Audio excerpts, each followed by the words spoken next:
You would think that defeating an unpopular incumbent Republican governor in a deeply purple state would be relatively easy, right?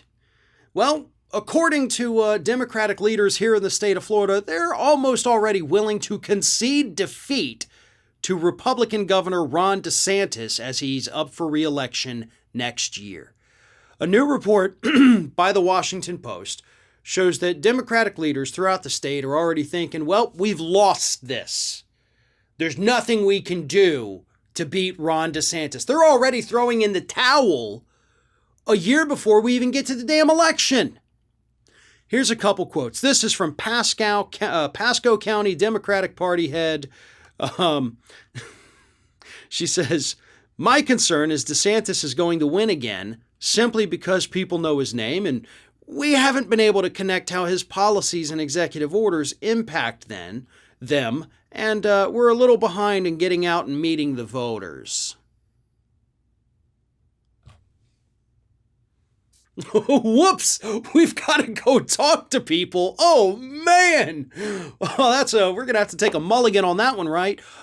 We forgot that we had to come up with messaging telling people how his policies were so horrible. 50 friggin' thousand Floridians dead of COVID, and you can't link that to the goddamn governor? You deserve to lose. You friggin' deserve to lose. 50,000 dead Floridians, and you can't come up with messaging on how to make that stick, on how to get people to relate to that. COVID aside, all right, COVID aside, let's assume we weren't in the middle of a pandemic right now that our governor has botched from the beginning. You can't link how his policies are impacting them.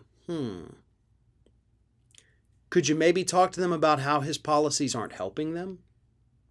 Did you ever think about going that route?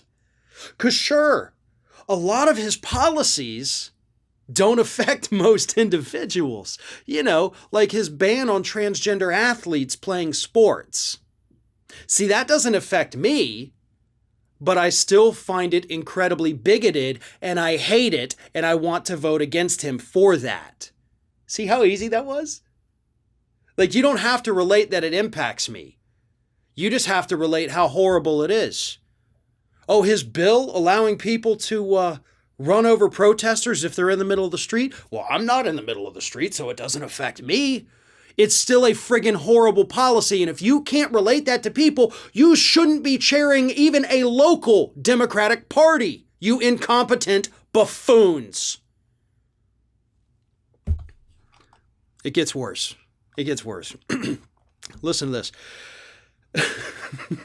"We have failed to counter Republican propaganda, which has been especially aimed at independent and no-party-affiliated voters," said Steve Simonides, a former chairman of the Miami-Dade Democratic Party. "Republicans have been able to convince them to vote against their own values, and part of the reason is they're out knocking on doors 6, 7, 8 months before an election." Okay, all right. So we've identified the problems, okay? We've identified where the party is lacking.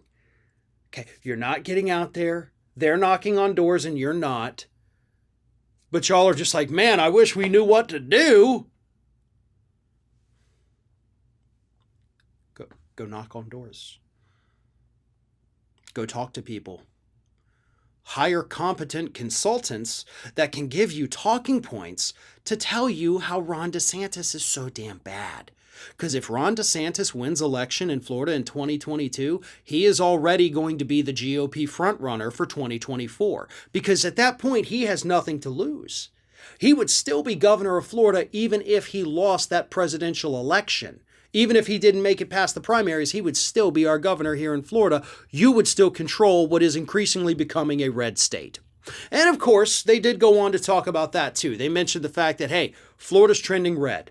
For the first time ever, we have almost just as many registered Republicans as we do Democrats.